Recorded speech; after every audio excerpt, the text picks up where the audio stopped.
Bienvenidas y bienvenidos a un nuevo capítulo de Visión Global, Modernización, Innovación y Políticas Públicas, un programa, un video podcast que hacemos en el marco del segundo seminario académico internacional de la Red Internacional de Modernización e Innovación en la Gestión Pública, organizado por dos casas de estudio importantes de nuestro país. Estamos hablando de la USACH y de la UTEM. Recuerda que nos estás viendo y escuchando, por supuesto, a través de las plataformas de USTV, la red de televisión de universidades del Estado y toda la red de medios asociados. Y en este contexto nos encontramos con la secretaria ejecutiva de la Comisión de Integridad Pública, Transparencia y de la Mesa de Estado Abierto de Chile, Valeria Lubert. ¿Cómo estás, Valeria? Muy bien, ¿y tú? Muy bien también, y muy interesada, digamos, en la materia que nos reúne hoy.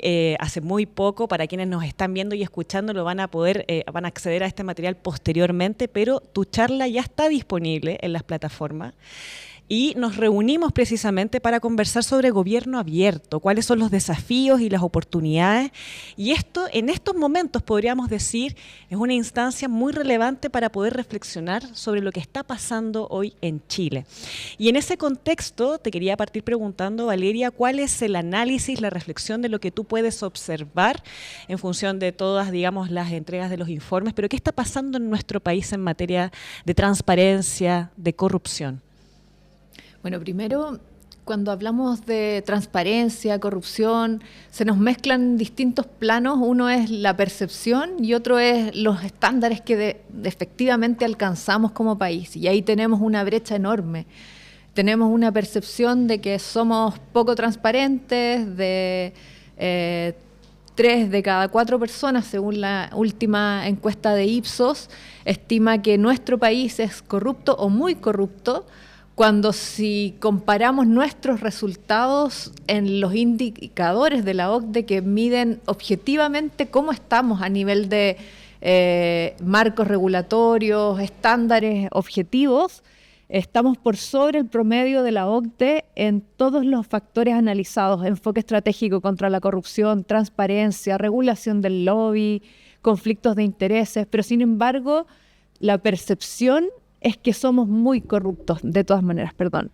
Entonces, creo que ahí hay un problema importante. Esto se relaciona con otros estudios que yo contaba en mi presentación, que tienen que ver con, bueno, desde luego la desconfianza en las instituciones, que es un problema creciente a nivel global, y que nuestro país acá tiene una brecha aún mayor que los demás países, incluso de la región, y que estamos por debajo de los promedios en todos los planos, no solo en la confianza en las instituciones del Estado, sino que también la confianza en los partidos políticos, en los medios de comunicación.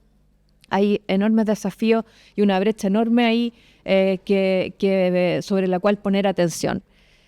Cuando decimos la confianza, ¿por qué nos preocupa en esta agenda de modernización del Estado? Y ahí contarles que la actual agenda de modernización del Estado toma la confianza como el objetivo final de una agenda que se construye en torno a más de 30 iniciativas, de las cuales hay un eje que es transparencia y gobierno abierto, que justamente busca mejorar la confianza, porque de acuerdo a las mediciones, a los estudios de la OCDE, se puede construir confianza para tener mejores políticas públicas más eficaces, que sean después implementadas de mejor manera, recibidas y comprendidas, aplicadas, con mejores índices de confianza. Se requiere instituciones que sean confiables, o sea, transparentes, íntegras, que transmitan estos valores, apertura, esto es participación ciudadana, y también capaces, eficaces en el fondo, que tengan buena gestión, que seamos capaces de entregar las prestaciones que la ciudadanía espera en tiempo y forma, es decir, complementar el desempeño como la performance dura en tiempo y cómo entregamos el servicio público vaya acompañada de los valores que transmitimos a la ciudadanía, de integridad, transparencia, igualdad de trato y transparencia para involucrar a la ciudadanía. Y eso es el gobierno abierto. Pero ¿qué es lo que falla ahí, Valeria? ¿Los mecanismos, la ley y su aplicación? ¿Qué es lo que está fallando? Porque efectivamente hay una contradicción en el cumplimiento de los estándares de la OCDE, que era lo que mencionabas recién, pero también en la percepción respecto de la corrupción, cómo avanza. Y efectivamente Chile en estos momentos pareciera, según la percepción, que está siendo reactivo. O sea, aparecen casos como convenios, aparece el caso Hermosilla, por ejemplo, el mismo tema de las municipalidades, en donde como ciudadanos terminamos informándonos a través de los medios de comunicación de lo que pasa y después reaccionan las diferentes instituciones. ¿Qué pasa ahí?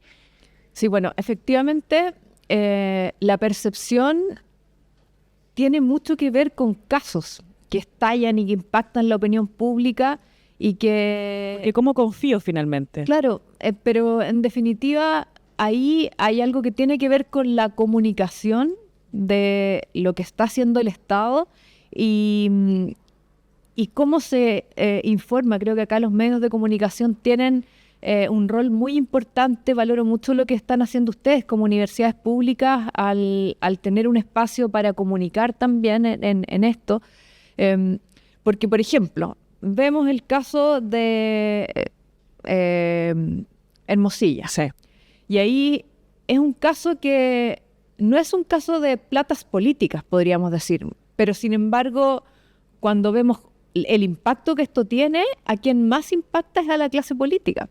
Entonces ahí hay como algo un poco difícil de medir cómo va a impactar un caso de corrupción en particular, y lo único que nos da como resultado o tenemos claridad en definitiva es que un caso, aunque involucre a un municipio, el desprestigio más bien es para todos los municipios.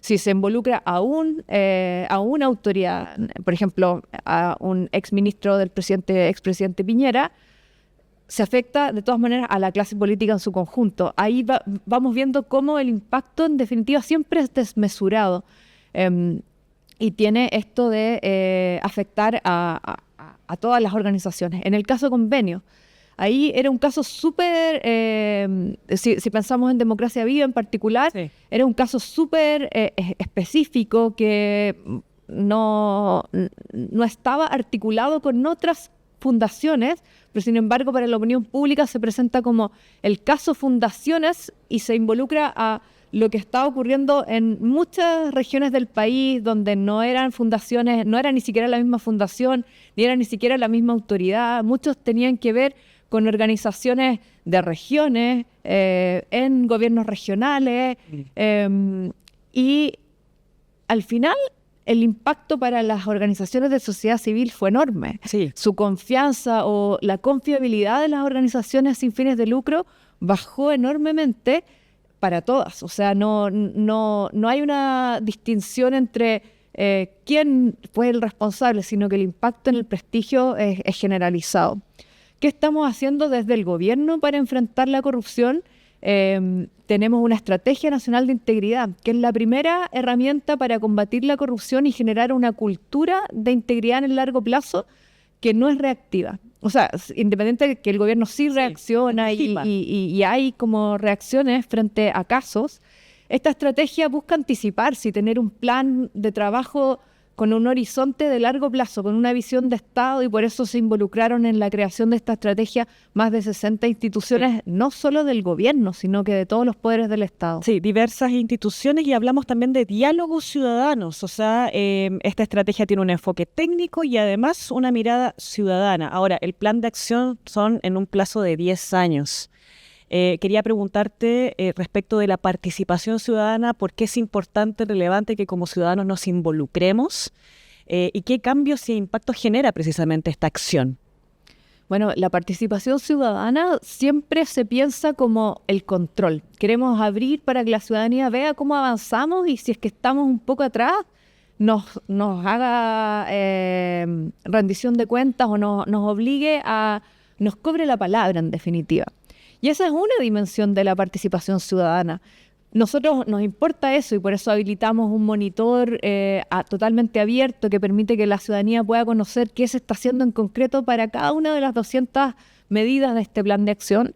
pero también la participación ciudadana es parte de la estrategia en su origen, o sea, fue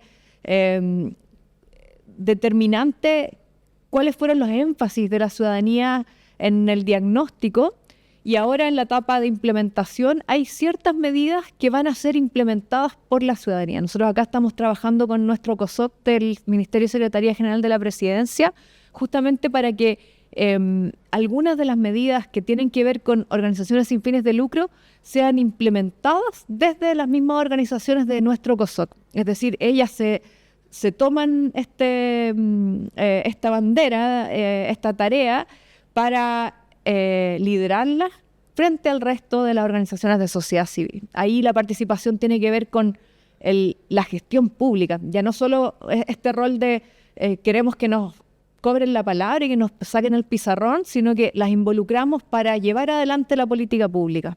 Y finalmente ahí, Valeria, entiendo que la mayor cantidad de medidas que ya ejecutadas tienen que ver con transparencia y las menos relativas al sector privado. ¿Cómo motivamos al sector privado? Sí, aquí, bueno, el sector privado es donde, como tú dices, está más al debe en el rezago del cumplimiento. Desde el Estado siempre es difícil convocar, en la administración del Estado se dicta una instrucción que baja el jefe de servicio, tenemos que hacer esto, y hay hay ciertas maneras para forzar que se cumplan cosas. En cambio, para trabajar con el sector privado necesitamos el involucramiento, concientización, sensibilizar, hacerlos parte. Y acá, ¿cómo lo estamos haciendo? A través principalmente de la Alianza Anticorrupción. Esta Alianza Anticorrupción se crea al amparo de la Convención de Naciones Unidas contra la Corrupción, y es un foro multiactor en el cual hay sector privado, en el sector privado hay empresas, cámaras de comercio, hay universidades, y hay también entes de la administración del Estado y organizaciones de la sociedad civil. Con este sector privado que ya participa y está involucrado, es que nosotros estamos en una alianza estratégica en estos momentos para que ellos tomen estas iniciativas, vayan ejecutando medidas, y esperamos que pueda este rezago cubrirse prontamente. Cuesta ahí hacer el llamado al sector privado, pareciera. Sí, de todas maneras. Hay muchas medidas. Hablamos mucho de lo público. Hablamos mucho de lo público. Hay muchas medidas que son de gestión y que nosotros podemos instar a que se hagan, se impulsen. Y hay otras que tienen que ver con regulación, que siempre es más difícil hacer cambios regulatorios. Acá hay algunos proyectos que tienen que ver con transparencia en el sector privado, que son más difíciles, más polémicos, como por ejemplo beneficiarios finales. Nosotros tenemos un proyecto de ley que se ingresó el año pasado sobre beneficiarios finales, que lo que busca es transparentar quiénes son las personas que están tras las empresas.